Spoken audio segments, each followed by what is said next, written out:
Saint Martin দ্বীপ এখন একটা ঝুলন্ত অবস্থায় রয়েছে। আসলে ঝুলন্ত অবস্থায় বলাটা ঠিক হবে না, এটা একরকম হাতছাড়া হয়ে গেছে।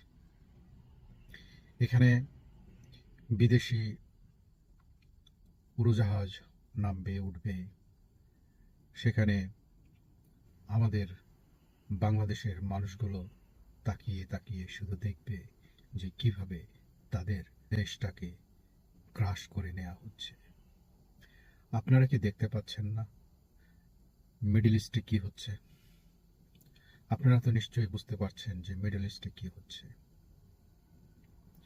দেখুন, আপনাদের সাথে আমার মতের মিল হয়তোবা হবে না, কারণ আমি মনে করি যে সাম্রাজ্যবাদ এবং মৌলবাদ এই দুটো যেমন এক পক্ষ আরেক পক্ষের বিরুদ্ধে সবসময় লড়াই করে, আবার এই দুটোই আবার দেখবেন যে এক পক্ষ আরেক পক্ষকে অবলম্বন করে লড়াই করে।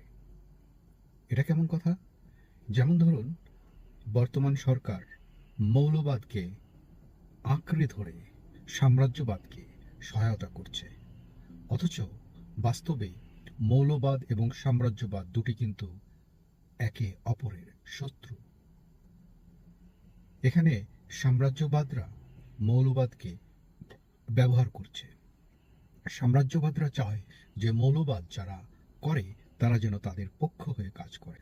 যারা মৌলবাদ করে তাদের একটাই লক্ষ্য, সেটা হচ্ছে গিয়ে পরকাল। ইহকাল তাদের কাছে কিছুই না। পরকালের বড়ি তাদেরকে খাইয়ে দেওয়া হয়, এবং এমনভাবে খাইয়ে দেওয়া হয় তাদের কাছে মানবতাবোধ কোনো মূল্যই রাখে না। তাই বন্ধুরা, এই সেন্ট মার্টিন দ্বীপ এখন ঝুলন্ত অবস্থায় মনে হয় নেই, এটা একেবারেই চলে গেছে। এখানে সেনাবাহিনী, আমাদের প্রিয় জওয়ানরা নীরব ভূমিকা পালন করছে, তাদেরকেও ঘুমিয়ে রাখা হয়েছে।